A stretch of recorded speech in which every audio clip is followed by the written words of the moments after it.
Assalamualaikum warahmatullahi wabarakatuh. Waalaikumsalam warahmatullahi wabarakatuh. Stand up, please. Morning, ma'am. Morning. Morning, all. Sit down, please. Okay, thank you.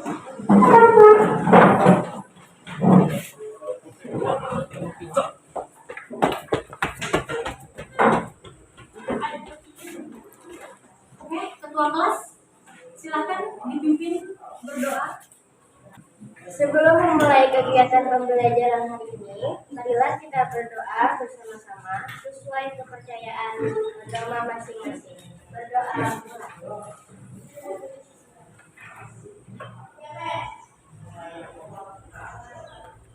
Berdoa selesai.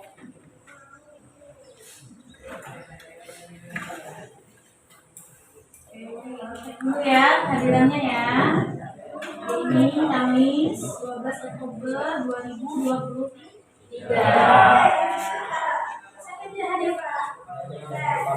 Ya, hadir mana? Oke.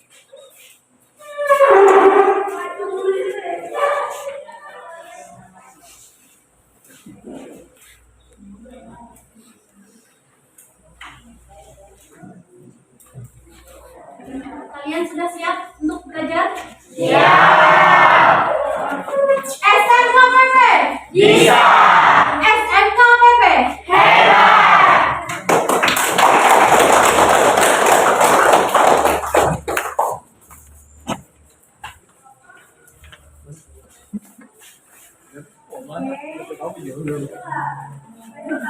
Minggu kemarin kita sudah mempelajari tentang ruang lingkup makhluk hidup. Pintar, ada yang masih ingat. Nah, selanjutnya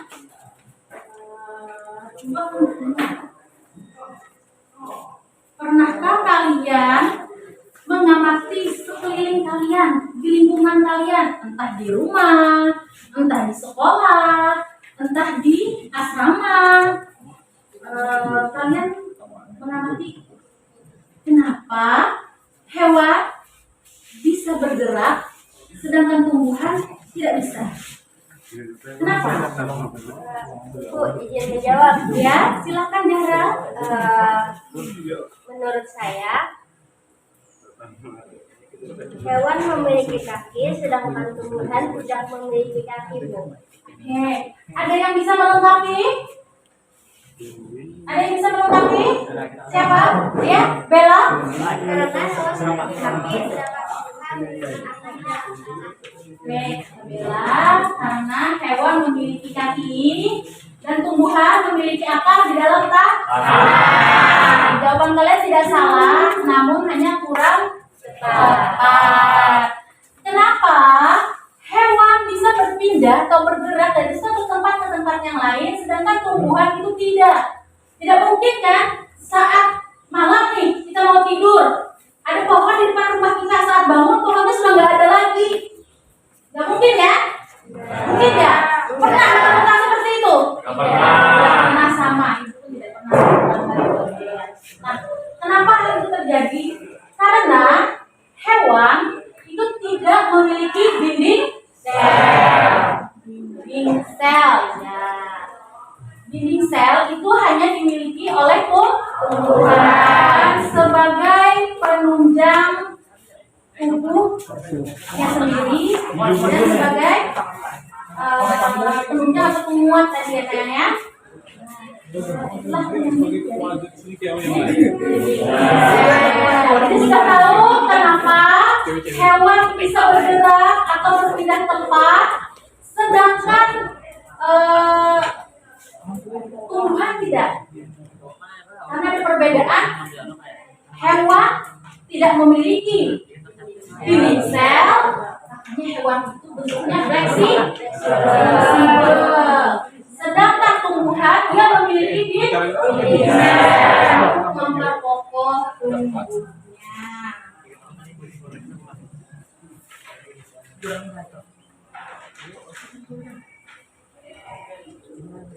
Tuhan itu menciptakan manusia dengan keunikannya. Keunikan yang dimaksud itu pada pelajaran kita itu seperti apa? Ada yang tahu? Itu kemampuan sel untuk meregenerasi. Tahu regenerasi itu apa? Kemampuan menyembuhkan atau mengembalikan jaringan yang rusak atau mati, ya. Jadi sel-sel tubuh kita, makhluk hidup ini mempunyai kemampuan otomatis meregenerasi jaringan yang telah rusak atau mati.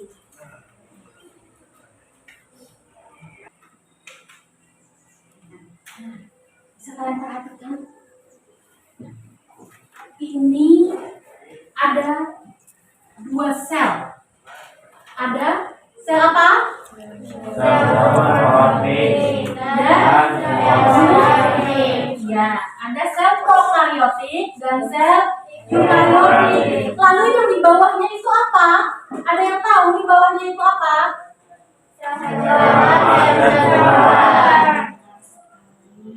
Ada sel hewan dan sel tumbuhan. Nah, materi kita pada hari ini kita akan mempelajari tentang struktur dan fungsi sel. Ibu akan melakukan 3 penilaian, yaitu penilaian kognitif, meliputi pretest, terus ada post-test nanti di akhir, dan ada diskusi kelompok, itu mengerjakan LKPD. Selanjutnya ada penilaian sikap nanti dalam diskusi, dan penilaian keterampilan kalian nanti mempresentasikan hasil diskusi.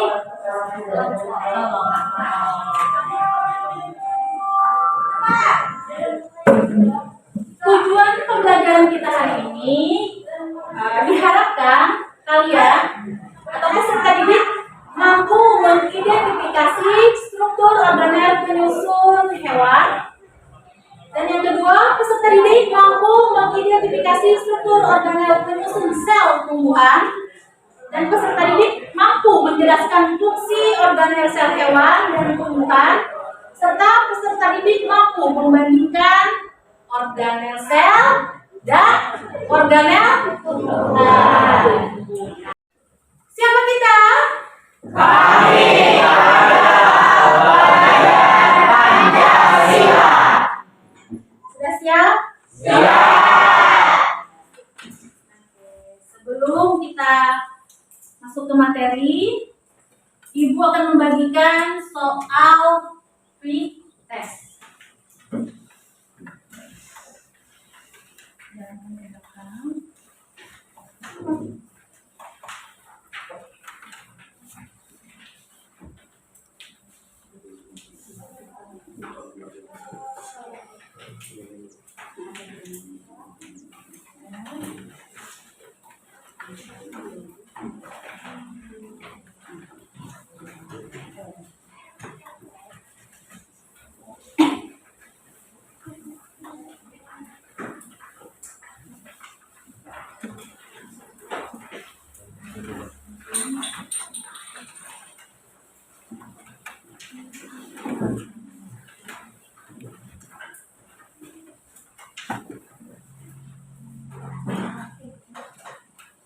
Siapa yang belum datang lagi? Ibu kertasnya lebihan. Lebih? Oh ya, nanti aku ambil ya.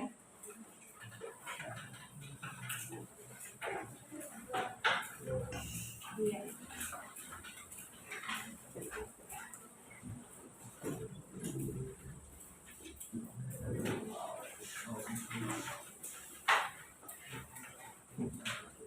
Silahkan kalian kerjakan soal pretest ini untuk mengetahui sejauh mana pemahaman awal kalian mengenai waktu 5 menit ya, ya? Oh, belum dapat. Sorry.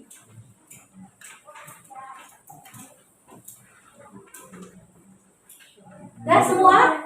Sudah ya?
Ya, Suaranya kurang, Bu. kurang. Oh, 1 nomor aja.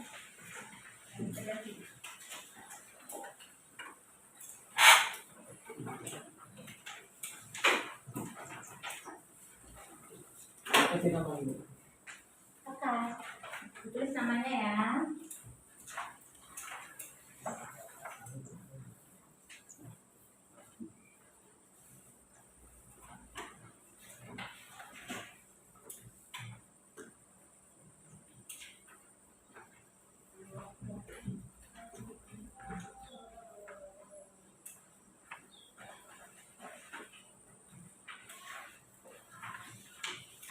Yang sudah, boleh? Yang dikumpul?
Bagaimana sudah selesai?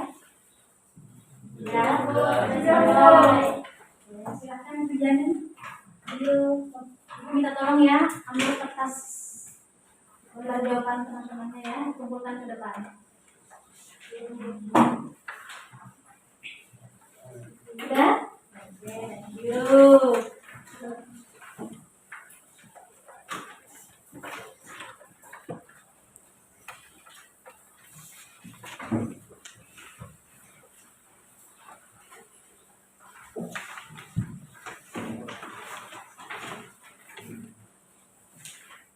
Jadi kamu bantu kumpulkan dengan teman-teman yang samping sana.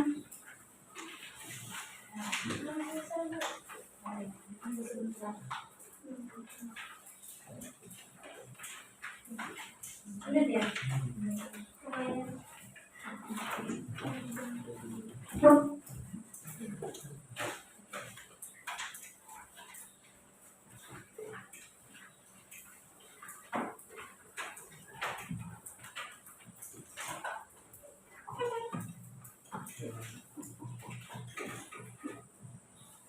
Kasih. Sulit ya? Ada gambar-gambarnya ya? Ya. Tahu gambar apa itu ya? Nah, supaya kalian lebih tahu, lebih mengenal. Maka ada istilah pepatah mengatakan tak kenal maka tak sayang. Salah. Tak tahu. Agar kalian lebih tahu, lebih mengerti, maka kita akan menyaksikan tayangan video yang Ibu ambil dari YouTube.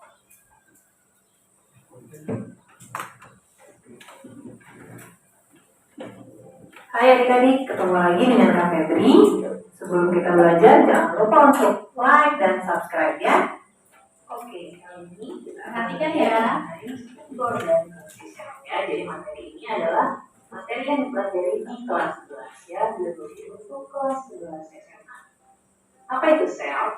Sel adalah unit struktural terkecil dari makhluk hidup ya. Jadi mungkin dari SD, dari SMP sudah sering dengar kata-kata sel.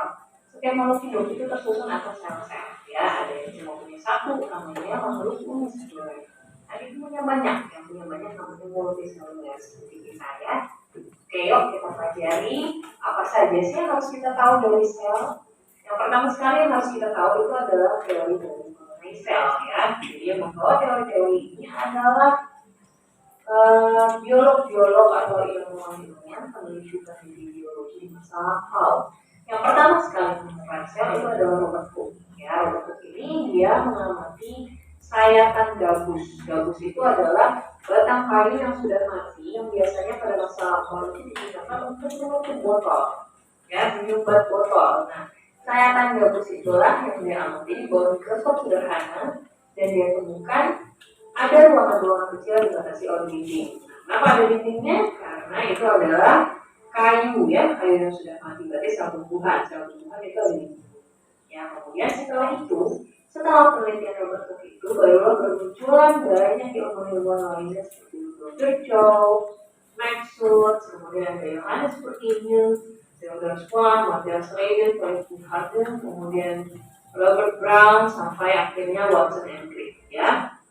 Jadi Watson and Crick ini adalah cikal bakal berkembangnya ilmu biologi molekular. Biologi molekular itu adalah ilmu yang mempelajari mengenai DNA, RNA, materi genetik, dan rekayasa genetika dan seterusnya.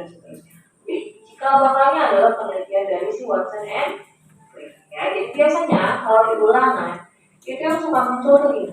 Siapakah nama ilmuwan yang pertama kali menemukan sel dari mengamati sel dari sayatan gabus? Nah, itu jawabannya adalah Robert Koch. Atau siapakah nama ilmuwan yang menemukan teori omniselula eselula? Omni itu setiap, selula itu sel, dari selula, berarti setiap sel berasal dari sel sebelumnya. Itu dia menemukan adalah Robert Koch. Kemudian ada lagi misalkan siapakah yang menemukan teori bahwa sel adalah unit dasar struktural makhluk hidup? Itu jawabannya dari Theodor Schwann. Dan seterusnya ya, jadi kalian bisa baca-baca mengenai teori-teori sel ini. Yang penting kalian tahu kata kuncinya, teori-teori singkat dari setiap tokoh-tokohnya ya. Tidak perlu dihafalkan tahunnya, yang penting Kemudian kalian tahu intinya, ya, inti dari teori yang mereka lakukan. Oke? Ini teori-teori mengenai tokoh-tokohnya ini bisa kalian baca-baca lagi. Oke, sekarang kita akan langsung masuk ke struktur selnya. Ini sekarang kita lihat ada dua gambar sel. Ini adalah sel hewan yang sebelah kiri, yang sebelah kanan sel tumbuhan. Bisa kita lihat di sini ya. Apa perbedaannya itu? Perbedaan yang kedua adalah kalau tumbuhan, nah ini ya, kaku bentuknya kotak-kotak. Kenapa? Karena ada yang namanya dinding sel. Nah, dinding sel ini hanya ada pada tumbuhan. Kita lihat ya perbedaan antara sel hewan dan tumbuhan yang utara sekali. Kalau tumbuhan itu ada dindingnya, makanya dibentuk seperti ini ya. Bentuk sel tumbuhan itu keras, kaku, solid. Kenapa? Karena dilindungi oleh dinding sel yang tersusun atas materi dasarnya itu adalah selulosa. Kemudian ada juga hemiselulosa, ya, hemiselulosa. Kemudian ada yang namanya pektin, kemudian ada lignin, pektin, lignin dan lain-lain. Nah, susunan-susunan inilah yang menyebabkan dinding sel ini, dinding sel pada tumbuhan itu keras, kaku, ringkih, padat, sehingga batang-batang tumbuhan seperti yang kita lihat ya bentuknya keras. Itu kenapa? Karena ada dinding selnya. Nah, kalau kita nih hewan dan manusia itu tidak menghasilkan enzim pemecah selulosa, tidak ada, tidak punya enzim selulosa. Makanya kita kalau makan tumbuhan, misalkan makan kangkung, makan bayam, kita punya, nanti keluarnya bentuknya masih seperti itu juga. Kenapa? Karena kita tidak punya enzim pemecah selulosa ya. Hanya hewan-hewan makan rumput seperti sapi, kambing itu yang ada enzim selulosa. Itu pun enzimnya dihasilkan oleh mikroorganisme yang menjadi flora alami dalam tubuh mereka ya. Jadi secara alami hewan dan manusia tidak punya enzim pemecah selulosa.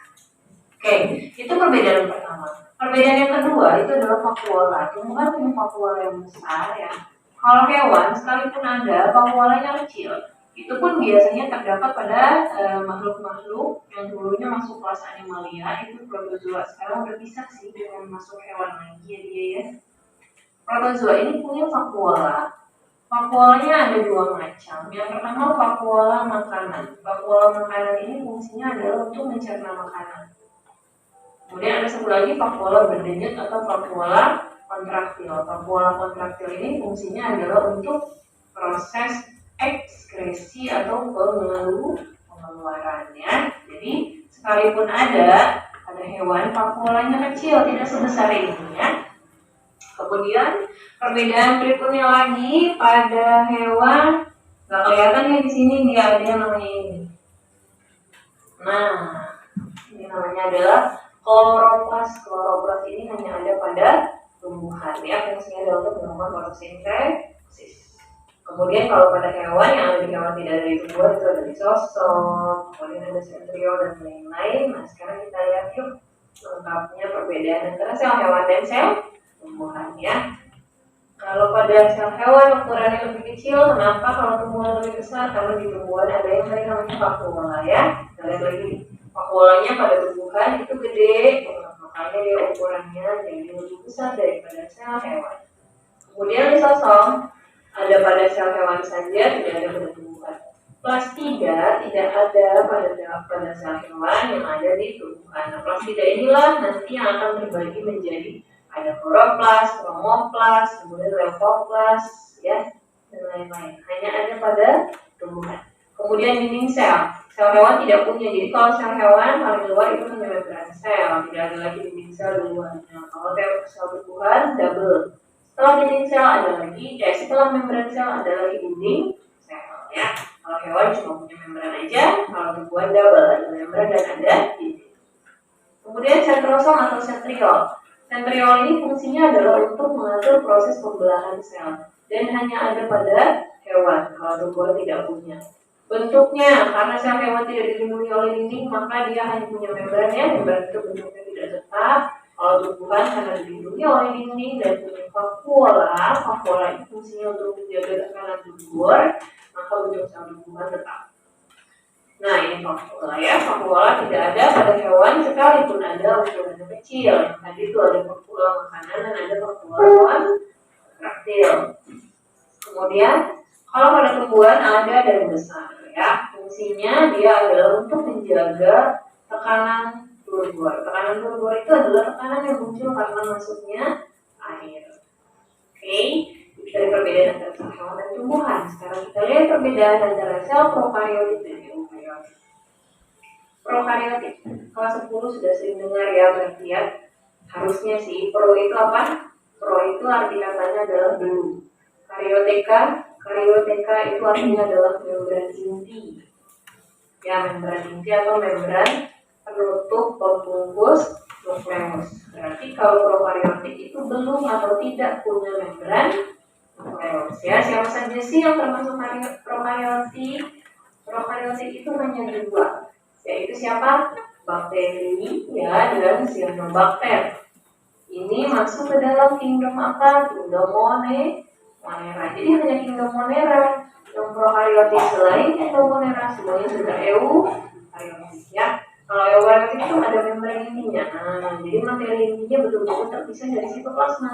Sementara kalau prokariotik tidak ada membran intinya, sehingga materi inti bercampur dengan sitoplasma. Itu perbedaan mendasarnya. Nah, selanjutnya selengkapnya ini. Kalau prokariotik, karena dia monera dan seluruh monera itu uniselular, kemudian dia juga belum kompleks semuanya organel-organel serta membran nukleusnya, maka ukurannya biasanya lebih kecil daripada yang eukariotik. Kemudian inti selnya karena tidak terbungkus oleh membran inti, dia disebut nukleoid. Kalau yang eukariotik sudah terbungkus, sudah jelas perbedaannya antara inti dan sitoplasma, maka kita ini disebut dia nukleus. Kemudian penutupnya, kalau prokariotik setelah membran itu ada yang namanya kapsul. Kapsul itu bentuknya seperti lendir atau jalan padat. Kalau eukariotik pada hewan tidak punya penutup sel ya, setelah membran ya sudah nggak ada apa lagi. Kalau tumbuhan ada setelah membran bentuknya adalah living sel ya. Kemudian kita bisa lihat pada prokariotik itu organelnya nggak lengkap, nggak ada mitokondria, nggak ada kloroplas, nggak ada rektoplasma, tidak ada vakuola, badan Golgi dan mesosom. Jadi fungsi-fungsinya, kalau mitokondria itu kan menghasilkan energi. Jadi fungsi menghasilkan energi pada prokariotik digantikan oleh organel namanya mesosom. Kemudian kloroplas dia nggak punya. Jadi untuk yang autotrof itu melakukan fotosintesisnya dengan klorofil aja. Dia punya klorofil tapi tidak punya kloroplas ya. Ribosom ada menghasilkan protein, vakuola nggak punya, badan Golgi nggak punya, sitoplazma nggak punya. Kemudian DNA-nya juga kalau prokariotik dia DNA-nya bentuknya sederhana, cincin, sirkuler ya, bulat gitu ya. Bentuknya bulat begitu seperti cincin. Biasa disebut dengan plasmid. Dan DNA pada bakteri biasa kita sebut plasmid. Itu perbedaan dasarnya. Sekarang kita lihat sel-sel eukariotik. Nah ini bentuknya, strukturnya. Jadi setiap sel itu pada dasarnya harus punya inti sel, sitoplasma dan membran sel ya. Harus punya membran sel. Walaupun dia nggak punya ini, nggak punya kapsul, nggak punya penutup lain, yang penting punya membran sel untuk menemukan materi-materi di dalamnya. Nah, semua yang ada di dalam membran sel itu kita sebut sitoplasma ya, atau organel-organel. Jadi nanti yang pertama kita lihat nih inti sel. Inti sel itu isinya adalah materi-materi genetika seperti DNA, RNA gitu ya. Nah jadi ini yang ada di dalam inti sel ini fungsinya adalah untuk mengatur semua kegiatan sel atau membawa materinya, materi keturunan. Nah ini akan kita pelajari secara detail ya. Inti sel ini secara detail kita pelajari di kelas 12 ya. Karena nanti kita akan mempelajari substansi genetika, persilangan dan lain-lain. Ya, oke.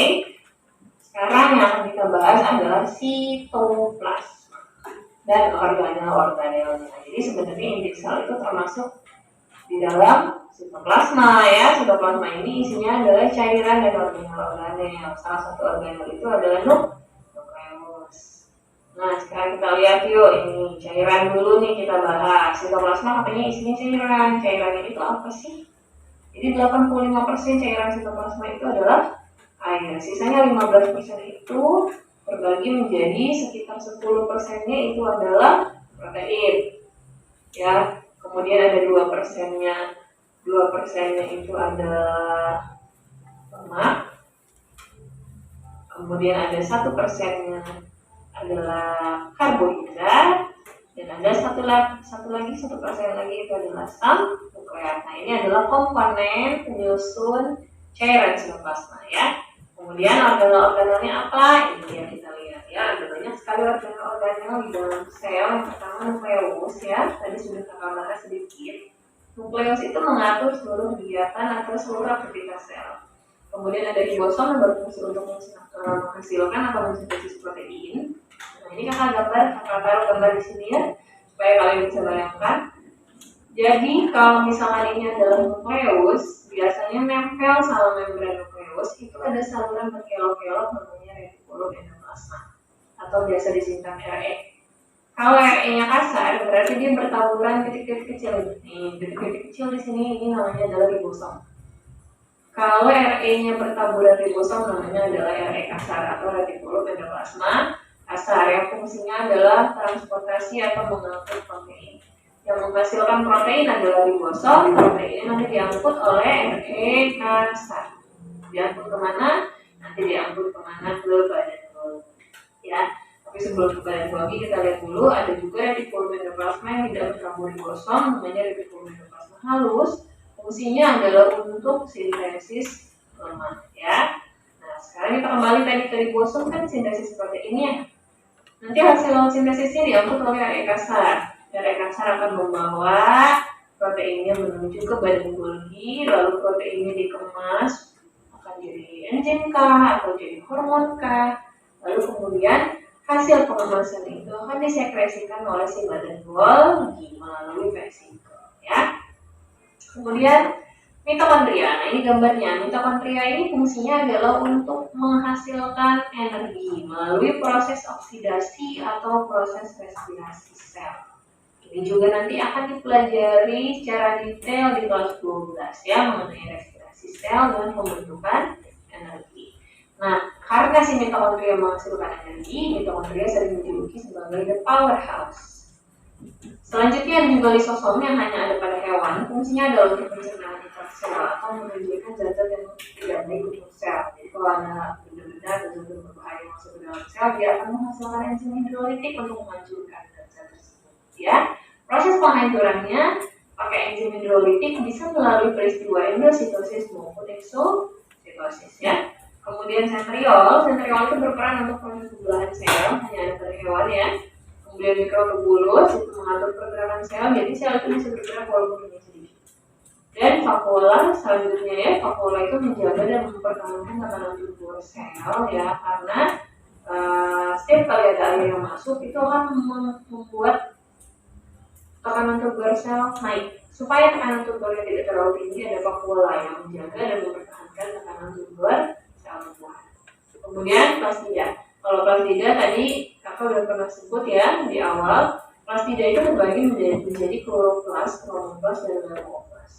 Kloroplas berarti dia mengandung pigmen hijau atau pigmen klorofil. Fungsinya adalah untuk fotosintesis. Kalau kromoplast mengandung pigmen lain. Jadi pigmen pada tubuh itu macam-macam. Ada pigmen berwarna biru, itu namanya phycocyanin.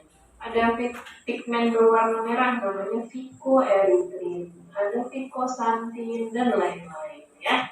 Seperti yang dulu kita pelajari di kelas 10 mengenai alga-alga ya, ada pigmen warnanya itu namanya pigmen pada tumbuhan disimpan dalam kromoplast. Ada juga leukoplast yang tidak memiliki pigmen. Contohnya adalah amiloplas. Amiloplas itu menghasilkan amilom dan menyimpan amilom tersebut. Ada proteoplas yang menghasilkan protein dan menyimpannya. Ada juga satu lagi lipidoplas atau elaioplas. Berarti dia menghasilkan apa? Lipid. Lipidoplas nama lainnya adalah elaioplas. Ya, jadi si plastida hanya ada pada tumbuhan. Itu tadi fungsi-fungsi organel sel. Sekarang kita lihat fungsi membran sel. Membran sel itu adanya paling luar ya. Karena sesuatu paling luar pasti fungsinya adalah untuk melindungi, kemudian tempat keluar masuk dan menerima rangsang. Nah, kita lihat yuk. Kita kupas nih membran ini tersusun atas apa. Yang pertama nih, kita lihat nih. Ini ada bulat berkaki, ini ada kaki, ini bulat ya. Kepala, kaki, kepala. Ini Ini juga ya, sampai sini ya, kepala, kaki, kepala. Ini yang 2 lapis ini, kepala, kaki, kepala. Ini biasa disebut lipid bilayer. Lipid lemak di 2 layer lapis. Jadi ini adalah lemak 2 lapis. Tapi dia bukan hanya lemak, ada fosfatnya. Jadi biasanya disebut phospholipid bilayer. Bagian kepalanya tersusun atas fosfat, bagian ekornya tersusun atas lipid. Ya, bagian fosfat ini biasa disebut gugus hidrofilik. Hidrofilik itu suka air. Kalau lipid itu hidrofobik. Hidrofobik itu takut air, fobia ya, bukan fobia. Lipid kan memang takut air, ya nggak cocok sama air. Kenapa susunannya seperti ini? Susunan seperti ini kepala, kaki, kepala berkebalikan ini namanya adalah susunan antipatik. Jadi bagian luar sel dan bagian dalam sel itu sebagian besar tersusun atas air. Jadi karena itulah yang luar sama dalam itu harus fosfat yang hidrofil dan suka air. Bagian tengah-tengah adalah ekor yang tersusun atas lipid yang bersifat takut air. Supaya apa? Supaya air tidak bisa sembarangan keluar masuk dari luar atau dari dalam sel. Gitu ya fungsinya. Jadi fungsi proteksi itu dilakukan oleh si phospholipid bilayer. Ya, itu fungsi proteksi. Tapi kemudian kalau misalkan semuanya tersusun atas lipid bilayer, maka tidak bisa masuk dong. Fungsi transportasinya dilakukan oleh siapa? Oleh protein. Nah, ini ada protein nih. Ada protein yang di tengah-tengah lipid, ada protein yang di tepi-tepi begini doang ya. Kalau yang di tepi gini namanya adalah protein perifer. Kalau protein yang di tengah-tengah begini namanya adalah protein integral. Nah, setiap protein integral ini ada pintunya. Ada pintu yang bisa membuka dan menutup untuk keluar masuknya zat. Ya, jadi protein ini adalah tempat keluar masuknya zat. Fungsi transportasi dilakukan oleh gugus protein di dalam membran sel ya. Kemudian ada lagi ini nih, gugus karbohidrat yang namanya gliko. Kalau dia melekat pada protein namanya adalah glikoprotein. Yang ini nih. Kalau dia melekat pada lipid, yang ini nih contohnya ya, namanya adalah glikolipid. Fungsinya adalah untuk apa? Untuk menerima rangsang ya. Jadi yang berfungsi untuk menerima rangsang itu ada 2, ada glikoprotein dan ada glikolipid. Oke ya, jadi gugus penyusun atau komponen penyusun di membran sel itu macam-macam. Ada fosfolipid, ada protein dan ada karbohidrat yang fungsinya berbeda.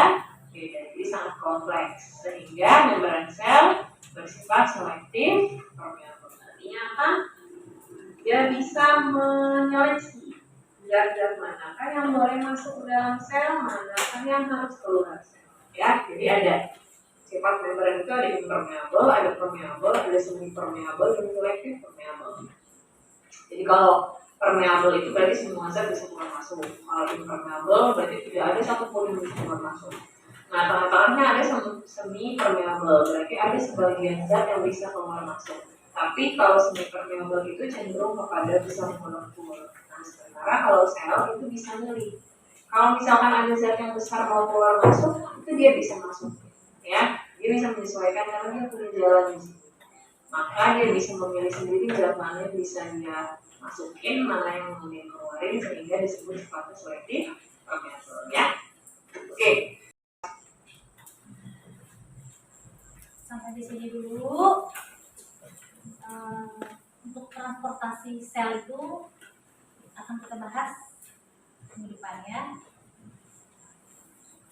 Setelah kalian menyimak tayangan video tadi, informasi apa yang dapat kalian simpulkan?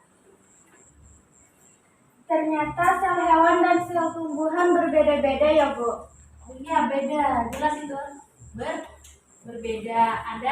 Ada sel yang terdapat pada hewan dan tumbuhan yang sama, dan ada juga yang ada hanya pada salah satunya.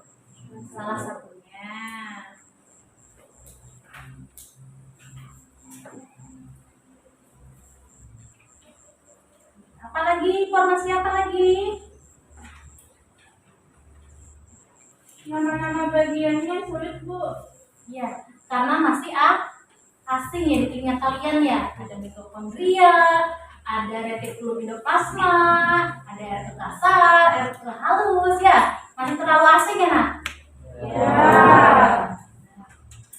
Agar kalian lebih memahami, lebih mengenali, Ibu akan membagi kalian ke dalam 4 kelompok.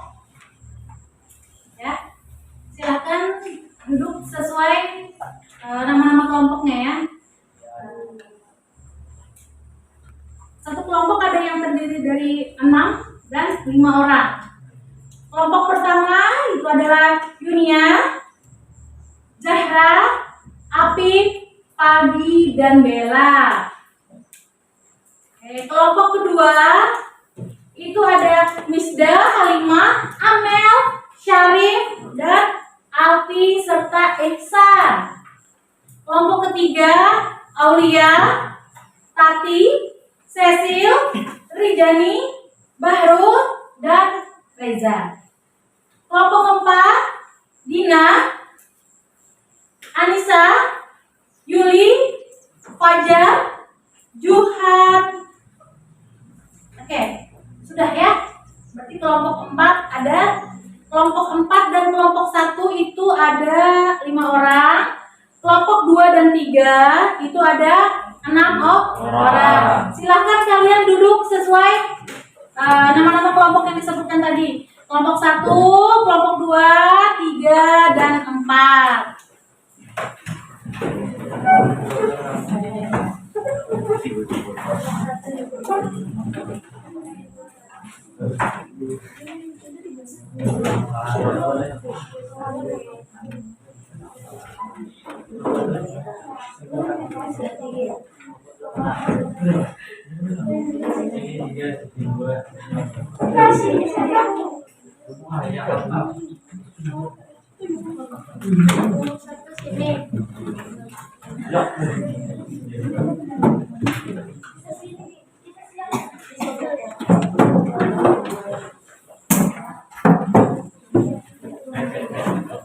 Ini dua meja cukup ya.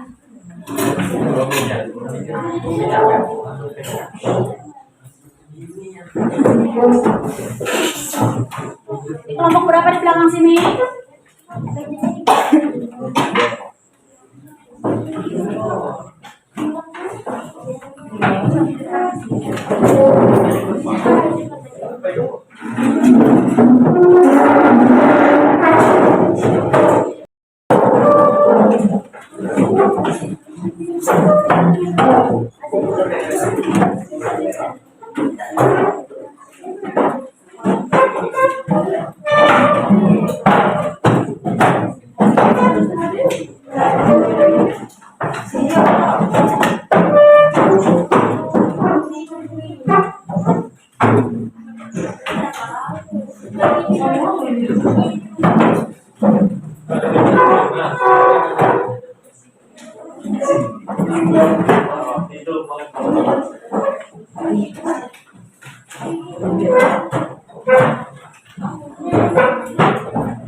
Ibu akan membagikan lembar kerja peserta didik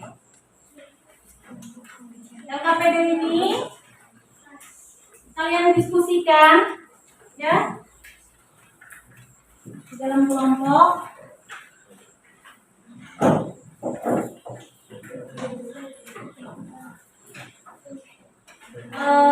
Perhatikan petunjuk-petunjuk yang ada di dalam LKPD ini ya.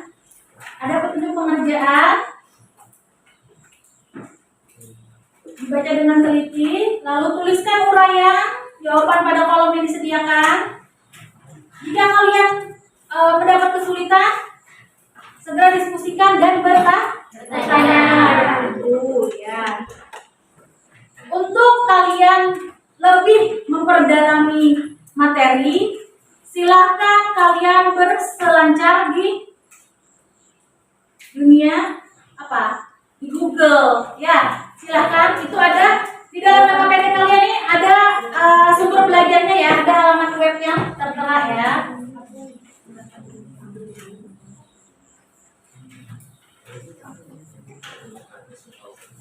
Silakan kunjungi halaman web yang tertera itu.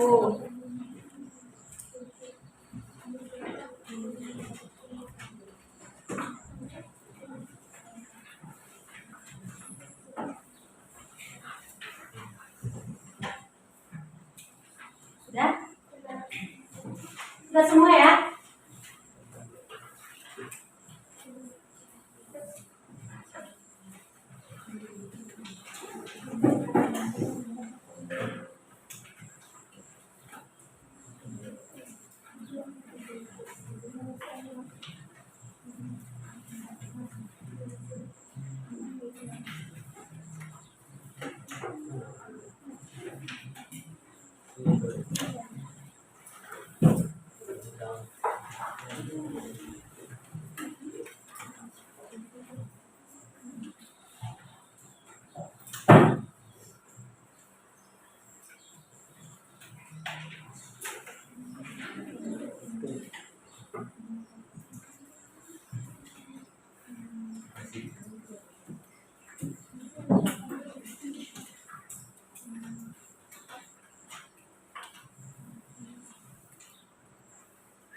Waktu kalian untuk mengerjakan RKPD-nya ada 30 menit.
Oh iya, masuk dari nomor 1. Dari yang kalian baca pada informasi itu, ada kan? Coba buka lembar berikutnya. Nah, dari informasi yang kalian baca itu, kalian dapatkan yang sudah kalian terima informasinya. Kalian tuliskan di sini.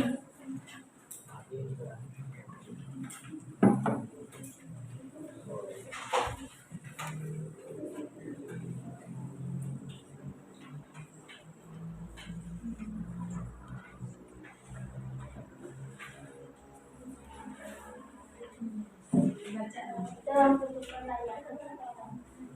Iya, dalam bentuk pertanyaan kan jelas nih kalimat. Jawablah.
Bisa kan dibuka halaman webnya? Bisa. Kalau yang paketnya habis, bisa menggunakan WiFi sekolahan ya.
Ya.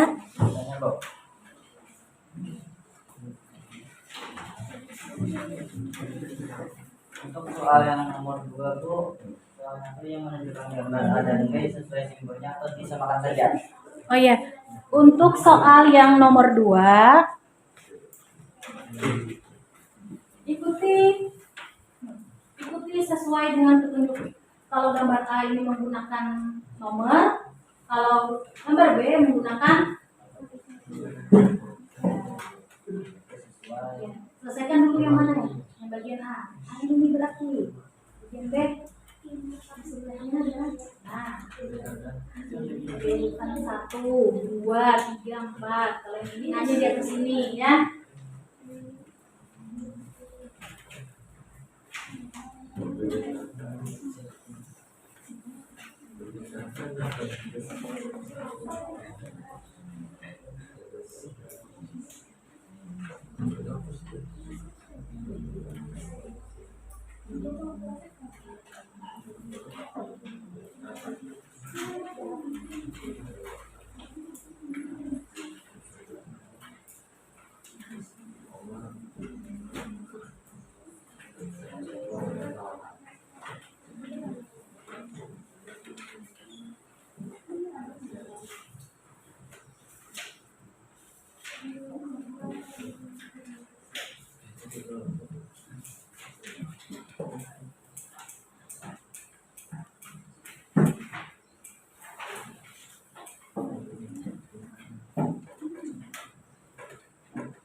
Dalam pemikiran kalian tuh kalimat mana yang bisa dijadikan itu ya permasalahan saya mengapa sel bagaimana sel atau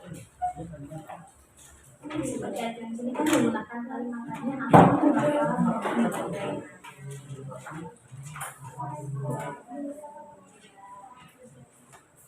dan harus semuanya itu hanya contoh apa bagaimana.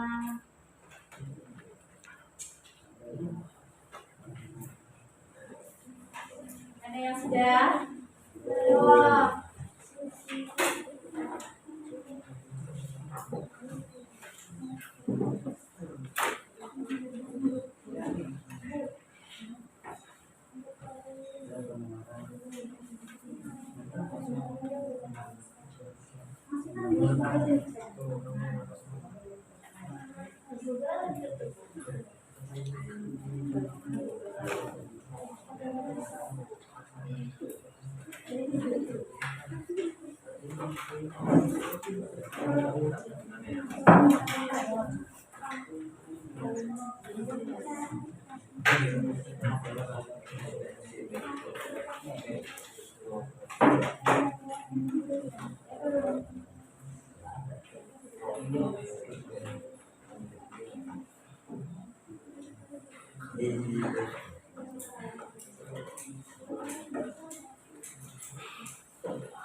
Selama satu itu ada link yang bisa ke WhatsApp Bella.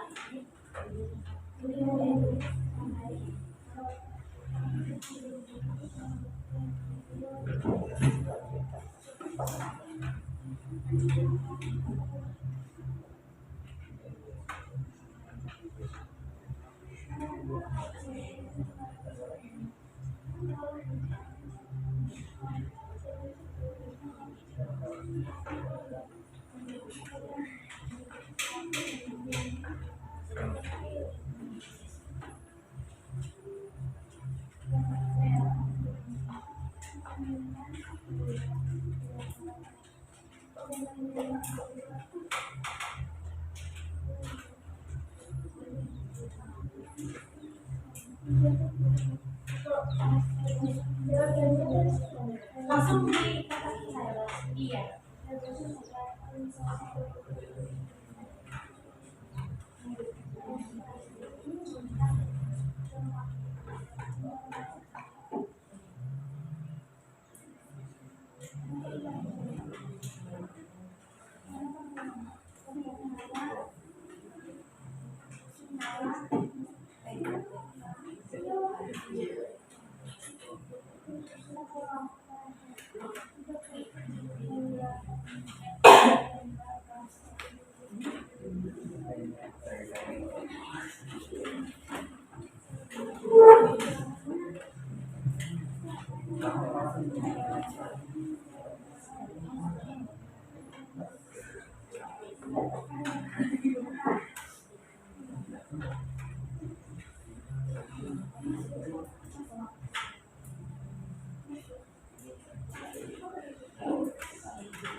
Sudah ya? 3 menit lagi ya. Perwakilan kelompok. Nanti ada yang mempresentasikan ke depan.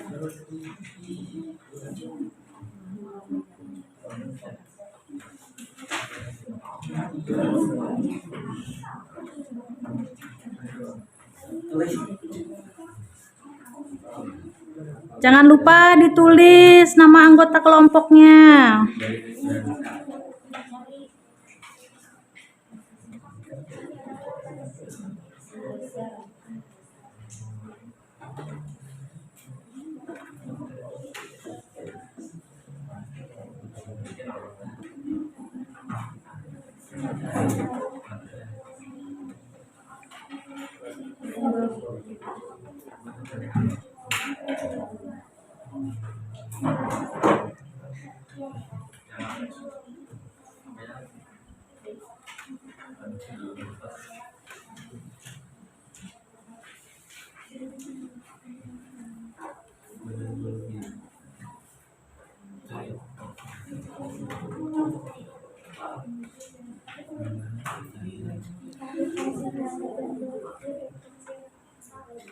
Ayo.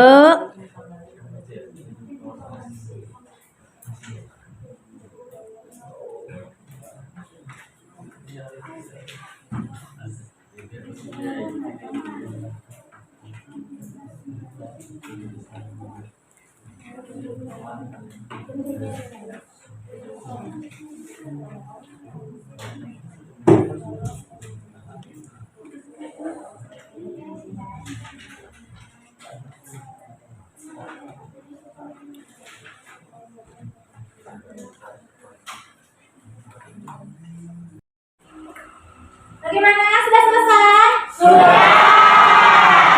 Oke, terima kasih. Lancar ya? Lancar.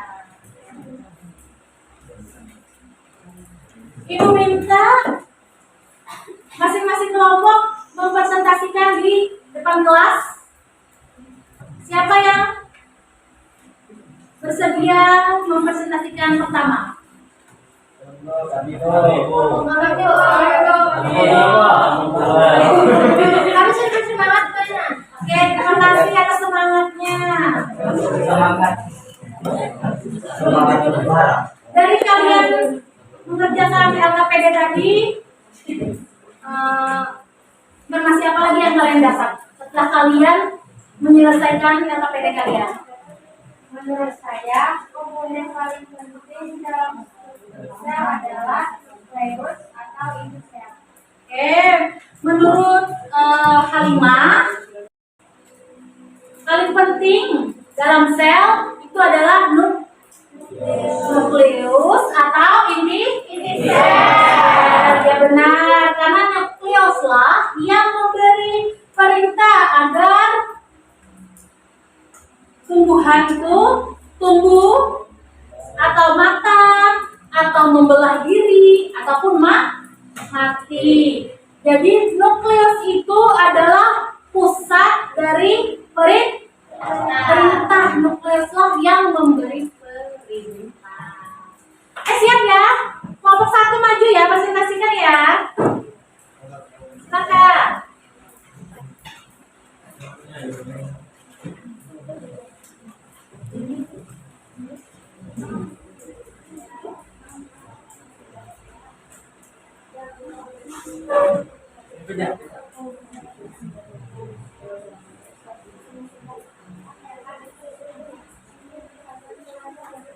Assalamualaikum warahmatullahi wabarakatuh. Waalaikumsalam warahmatullahi wabarakatuh.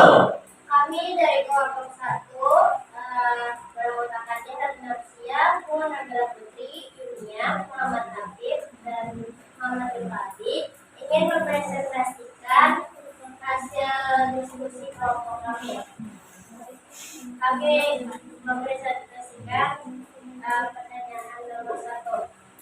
Berdasarkan informasi yang kelompok kami temukan tentang permasalahan pada sel adalah mengapa bentuk struktur sel tumbuhan berbeda dengan sel hewan.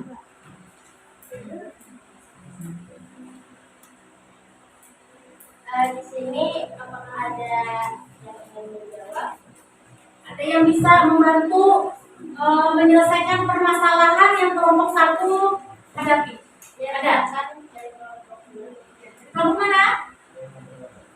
Oke, silakan. Assalamualaikum warahmatullahi wabarakatuh. Waalaikumsalam warahmatullahi wabarakatuh. Perkenalkan, saya dari kelompok 2 yang bernama Sarifudin dan beranggotakan Dewate, Amelia Hidayat, Halimah, Muhammad Hasan, dan Muhammad Alfianul Ahya.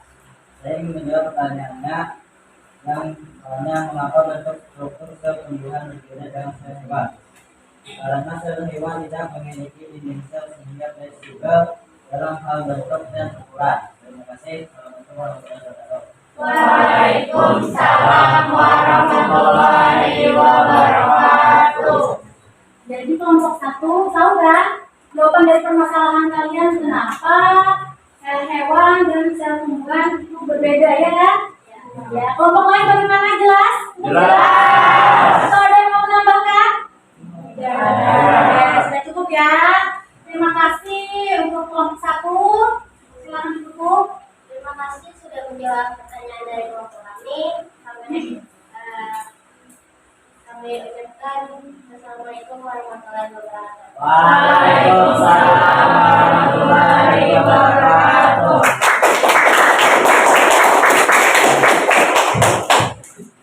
Ya, terima kasih kelompok 1. Lanjut, kelompok mana yang bersedia? Kelompok 2. Oke, kelompok 2, waktunya 5 menit ya. Silakan.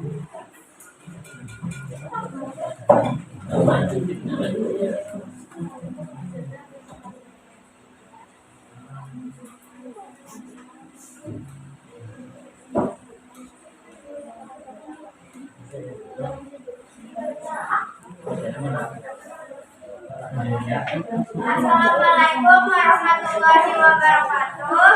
Waalaikumsalam warahmatullahi wabarakatuh. Kami dari kelompok 2 ingin mempresentasikan soal nomor 4 yang terdiri dari Sarifudin, Alfianul, Ehsan, Halimah, Amel Hidayah, dan saya Misdawati. Saya ingin menjelaskan mengapa sel eukariotik lebih lengkap daripada sel prokariotik. Karena sel eukariotik memiliki organel-organel yang tidak bisa dimiliki oleh sel prokariotik. Apakah sel tubuh manusia termasuk sel eukariotik? Sel eukariotik dapat ditemukan hampir semua makhluk hidup termasuk tumbuhan, hewan, dan manusia.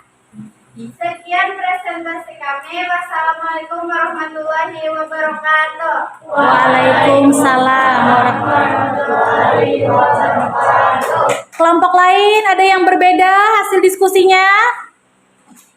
Kalau ada yang berbeda, silahkan disampaikan perbedaannya. Sama ya? Sel prokariotik dan sel eukariotik. Sama Oh, sama seperti itu ya. Oke, berarti kelompok 2. Terima kasih. Silahkan duduk.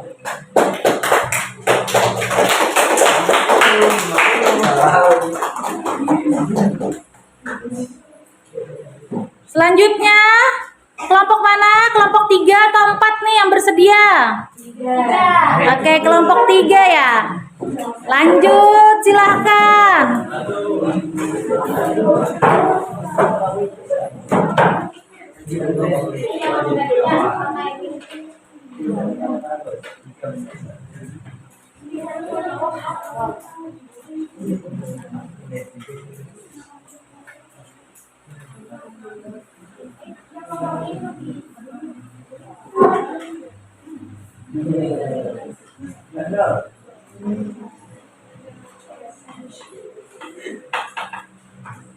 Assalamualaikum warahmatullahi wabarakatuh. Waalaikumsalam warahmatullahi wabarakatuh. Kami sini dari kelompok 3 akan mempresentasikan hasil diskusi.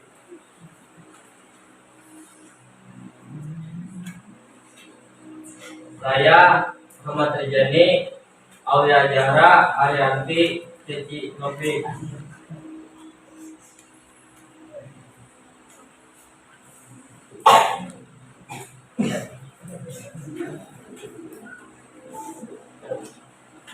Ya, lanjut.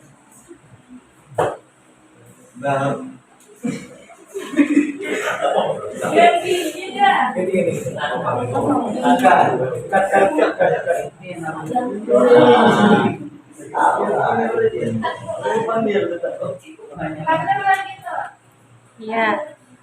Oke, berganti pemain. Lanjut, silahkan. Assalamualaikum warahmatullahi wabarakatuh. Waalaikumsalam warahmatullahi wabarakatuh. Kami dari kelompok 3 ingin mempresentasikan hasil diskusi kami yang beranggotakan Aulia Azhara, Hakati, Cecilia Nurul Muslim, Rijani, Baru Azmi, dan Reja Allah Akbar.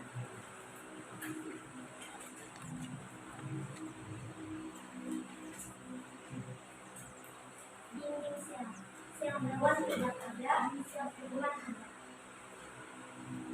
Membran plasma, sel hewan tidak ada, sel hewan ada. Sitoplasma, sel hewan ada, sel tumbuhan ada. Organel sel hewan ada, bagian dasar. Sel tumbuhan ada. Retikulum endoplasma, sel hewan biasanya di tengah, sel tumbuhan di inti sel. Ribosom, sel hewan ada, sel tumbuhan ada. Badan bodi, sel hewan ada, sel tumbuhan tidak ada. Nikosom, sel hewan ada, sel tumbuhan ada. Mitokondria, sel hewan ada, sel tumbuhan ada. Plasmida, sel hewan ada, sel tumbuhan ada. Badan mikrop, sel hewan ada, sel tumbuhan tidak ada. Protozom, sel hewan ada, sel tumbuhan tidak ada.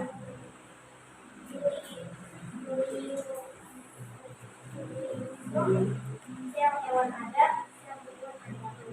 Obrola, sel hewan ada atau tidak ada. Kecil atau tidak ada, sel tumbuhan ada, ukurannya besar. Sekian presentasi dari kami. Wassalamualaikum warahmatullahi wabarakatuh. Waalaikumsalam warahmatullahi wabarakatuh. Bagaimana kelompok lain? Ada perbedaan? Sama ya dengan hasil diskusi kalian ya? Nah, kalau begitu silakan kembali ke tempat duduk untuk kelompok 3. Kelompok terakhir ya, bersiap-siap.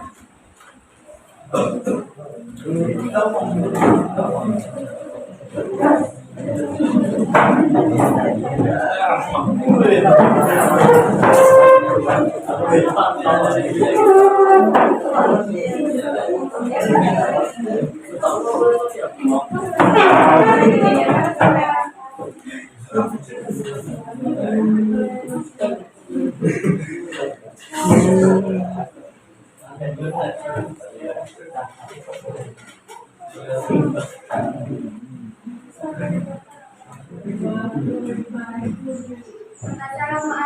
warahmatullahi wabarakatuh. Waalaikumsalam warahmatullahi wabarakatuh. Kami dari kelompok 4 ingin mempresentasikan hasil dari diskusi kami. Yang pertama, Sina Matia, Mas Anissa, Dwi Aulia, Fadliasa, dan Dihansa. Dokter Syahrewat dan Syamrohan yang berasal mengatur masuknya bahan-bahan ke dalam sel dan keluarnya zat dari dalam sel. Lisosom sebagai sistem pembuangan sampah sel dalam bencana material bekas sampai di sitoplasma baik dari dalam maupun di luar sel. Badan Golgi menyeleksi dan membentuk bagian spermatozoid yang bisa membentuk seleksi sel. Sitoplasma sebagai tempat penyimpanan bahan kimia sel yang penting bagi metabolisme sel seperti nitrogen, ion, gula, lemak, dan protein. Sampula menyimpan silikon dan senyawa. Teknolog sentesis berbagai jenis molekul ribonukleik acid dan RNA. Listekolog mengajarkan dan menjelaskan protein perbedaan sel yang menyebabkannya. Nukleus mengatur sejarah fisika yang terjadi di dalam sel. Mitokondria karena sel energi. Biji sel memberi bentuk melindungi bagian sel dari pengaruh lingkungan dan menjaga sel agar tetap pecah akibat masuknya air secara berlebihan. Membran sel mengaturnya masuk bahan ke dalam sel dan keluarnya zat-zat dari dalam sel. Retikulum endoplasma halus membentuk lemak dan karbohidrat. Endoplasma besar membentuk protein. Badan Golgi membentuk kantong resiroka untuk sekresi. Nukleolus menyimpan informasi genetik dalam bentuk DNA mengontrol pertumbuhan dan pembelahan, mengatur metabolisme dengan sintesis berbagai enzim. Kloroplas tempat berlangsungnya fotosintesis. Mitokondria penghasil energi. Nukleus mensintesis berbagai jenis molekul RNA berbagai fungsi dalam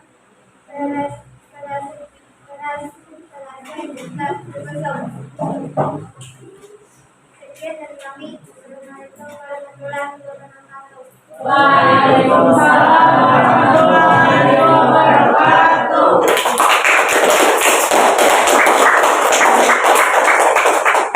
Adakah yang hasil diskusinya berbeda dengan hasil diskusi kelompok 4?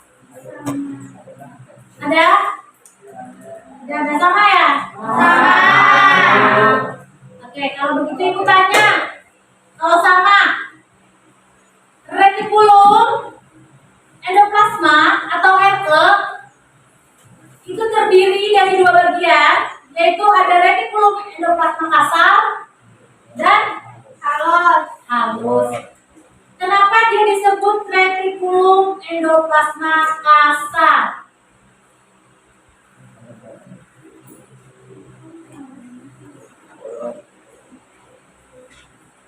Ya, karena ada apa? Ribosom. Iya, mantap Sarip. Karena ada ribosom. Ribosom itu yang kayak apa? Titik-titik merah di dalam sel. Retikulum di bagian luar atau yang berada di bagian retikulum endoplasma kasar. Ya, silakan kelompok 4 duduk. Terima kasih.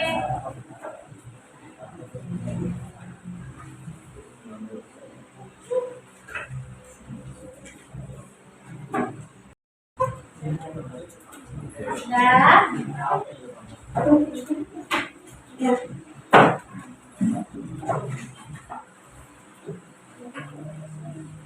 Kelompok 1, 2, 3, dan 4 sudah selesai. selesai mengerjakan dan mempresentasikan hasil diskusinya. Dalam mengerjakan LKPD tadi, apakah kalian mengalami kesulitan? Agak sulit Bu mengingat perbedaan sel hewan dan sel tumbuhan. Oke, agak sulit mengingat perbedaan yang terdapat pada sel hewan dan sel tumbuhan. Itu soal nomor berapa tadi? Soal nomor berapa? Nomor 2. Soal nomor 2, ya. Oke, kalau sulit, kita sama-sama belajar lewat lagu.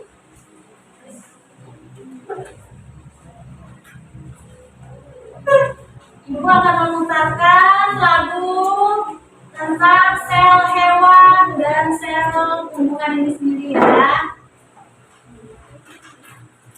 Yang bisa dengan nadanya silakan mengikuti. Nanti diulang-ulang lah lagunya, ini akan ibu share ke WA kalian dan tolong diulang-ulang di rumah supaya kalian lekas ingat. Iya.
Tempat ekspresi.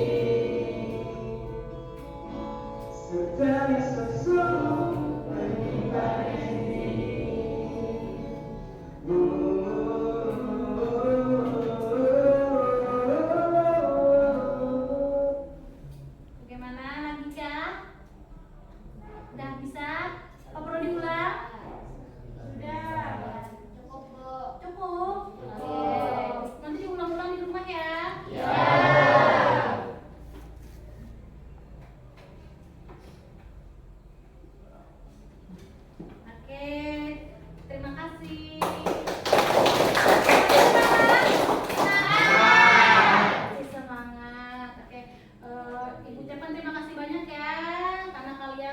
mempresentasikan hasil diskusi kalian dan di depan kelas, serta sudah bernyanyi bersama walaupun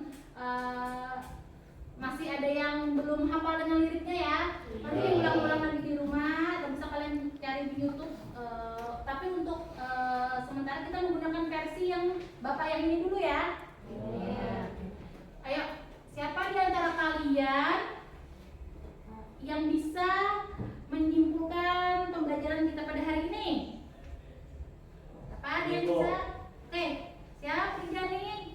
Saya merupakan unit terkecil yang menyusun makhluk hidup, Bu. Oke, Jani sel merupakan unit terkecil penyusun makhluk hidup. Siapa lagi selain Rinjani yang bisa? Saya, Bu. Oke, Isan. Saya pertama kali diamati oleh ilmuwan Inggris yaitu Bapak Robert Hooke tahun 1665. Oke, nah, jangan terbalik lah ngarannya, jangan Hooke Robert lah, tapi Robert Hooke. Sel jadisan pertama kali diamati oleh Bapak Robert Hooke, ilmuwan dari Inggris. Nah, beliau itu mengamati sayatan gabus. Selanjutnya, seiring berkembangnya zaman, ada lagi tuh ilmuwan-ilmuwan lain ya kan yang menyempurnakan penemuan dari Pak Robert Hooke. Nah, tadi kan ilmuwan lainnya sudah ada dibahas kan di video kita sebelumnya yang kita tonton tadi. Ya, sudah ada kan? Selanjutnya nih, siapa lagi yang bisa menyimpulkan? Saya, Bu. Oke, Hewan Rifaldi. dan tumbuhan termasuk ke dalam makhluk hidup yang bersel eukariotik. Oke. Hewan dan tumbuhan termasuk ke dalam makhluk hidup sel eukariotik. Tepuk tangan untuk 3 orang. Berarti kalian menyimak ya, menyimak semua ya materi hari ini ya. Oke, terima kasih. Lalu Ibu akan sedikit menambahkan di sini. Yang berperan penting itu dalam menyampaikan informasi, segala informasi tadi siapa yang memiliki peran penting di dalam materi kita hari ini? Kita ada membahas nukleus, sitoplasma. Nah, yang berperan sangat penting siapa? Siapa? Lebih keras? Iya, nukleus. Dan yang berperan sangat penting adalah nukleus atau inti sel. Oke ya, silakan kita selanjutnya. Tadi di awal kan ketua kelas kalian mengerjakan lewat Google Form. Oke? Di Google Form itu kalian kerjakan, ada soalnya diisi nama dan kelas kalian ya. Kan gunakan HP-nya ya. HP-nya jangan cuma digunakan untuk main game, nonton-nonton yang sinetron atau nonton-nonton drakor, tapi gunakan juga untuk belajar. Ya. Ibu share linknya ke ketua kelas, tolong ketua kelas di-share ke grup kelas ya.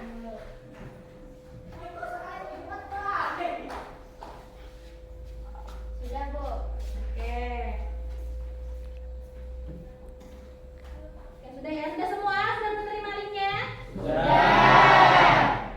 Ibu minta ini dikerjakan waktunya 5 menit ya. Kalian kerjakan? Ya. Silakan dibuka link HP-nya.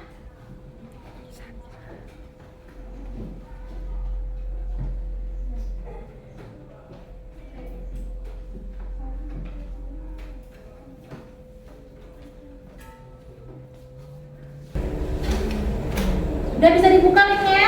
Udah, Bu.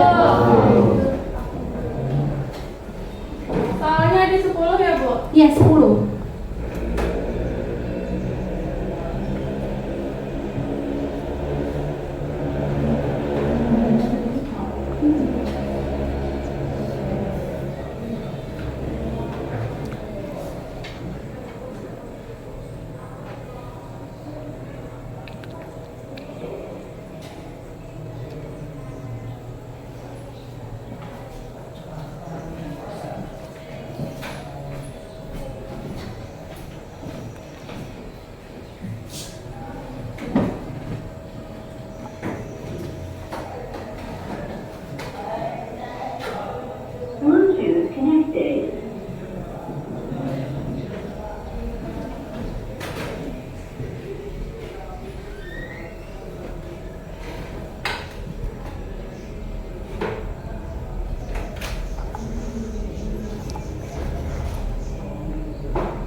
Terus sambil putarkan lampu yang tadi ya.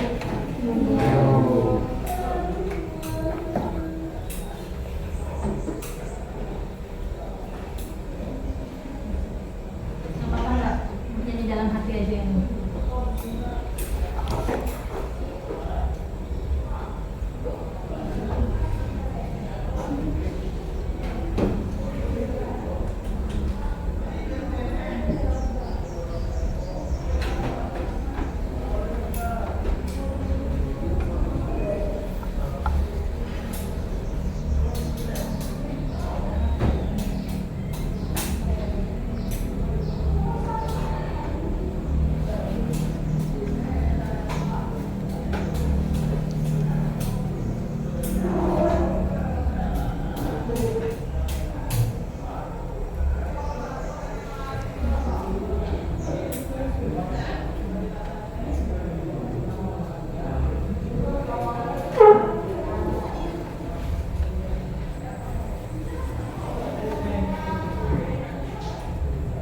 Power off.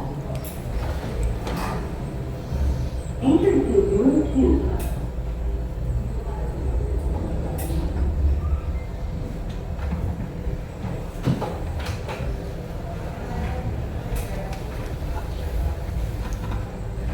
Bluetooth connected.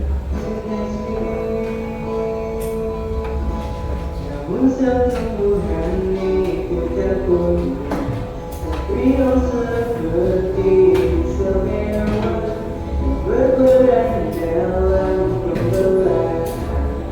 Itu semua perbedaannya.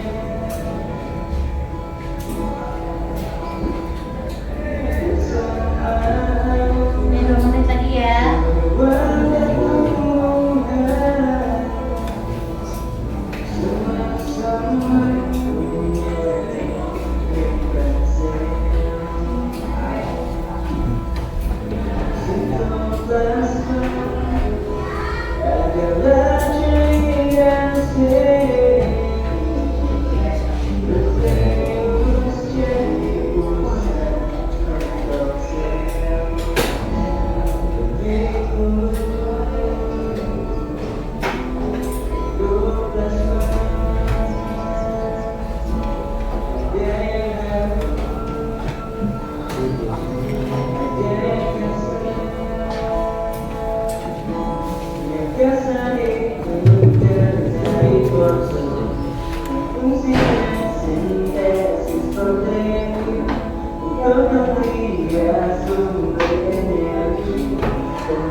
Sekali sosok berganti.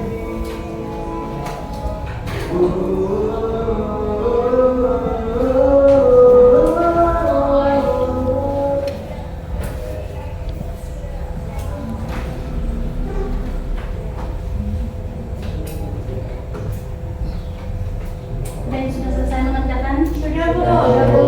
Sudah? Sudah.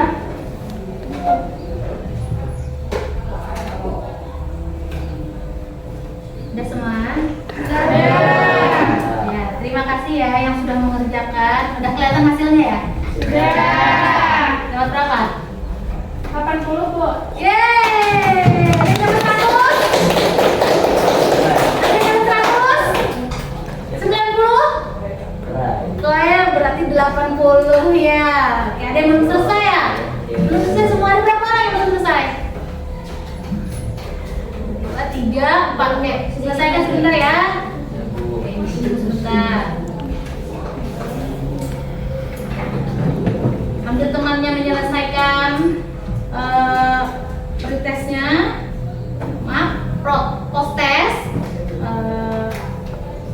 Bagaimana kesan kalian terhadap pelajaran kita hari ini? Seru, happy, apalagi? Menyenangkan Bu. Oh, menyenangkan. Ada yang mengantuk kah? Tidak. Membosankan? Tidak. Oke. Nah, jadi untuk mengetahui lebih jauh tanggapan kalian mengenai pelajaran kita hari ini, karena kan itu menggunakan pada pembelajaran PBR, problem based learning. Jadi di situ ada link yang pertama di share tadi post test. Ada link yang kedua adalah mengenai kesan belajar kalian. Itu silahkan kalian isi. Misalnya tidak sempat hari ini, tidak apa-apa nanti malam. Tapi harus segera diisi ya. Ya. Hari ini nanti malam. Paling lambat itu sebelum sholat isya sudah diisi semua, ya. Jadi nggak apa-apa kalau misalnya nggak sempat sekarang, boleh nanti. Tapi paling lambat habis isya, sebelum isya itu sudah harus selesai. Itu nggak ada banyak tuh, nggak banyak pertanyaannya.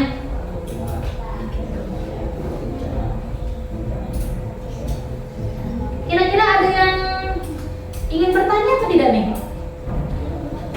Ada yang ingin ditanyakan? Oke, sudah cukup ya? Oke, sudah cukup karena waktu juga ya. Karena waktunya juga sudah hampir habis. Maka pertemuan hari ini Ibu cukupkan sampai di sini.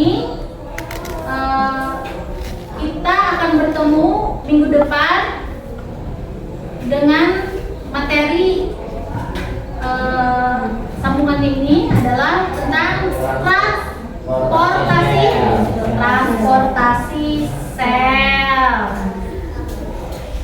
Nanti kalian sebelum Ibu masuk belajar dulu apa sih transportasi sel. Boleh dibuka-buka bukunya, boleh dibuka-buka tuh HP-nya tuh. Anak tahu, kalian pengen tahu tuh apa itu transportasi sel, boleh ya. Perkenalan dulu dengan yang namanya transportasi sel. Nanti situ ada membahas tentang difusi, osmosis ya. Oke, pesan Ibu, jangan lupa jaga kesehatan dan selalu berbuat baik dengan sesama. Kiranya sampai di sini ya. Wabillahi taufiq wal hidayah. Assalamualaikum warahmatullahi wabarakatuh. Waalaikumsalam warahmatullahi wabarakatuh. Terima kasih kembali. Sampai jumpa minggu depan.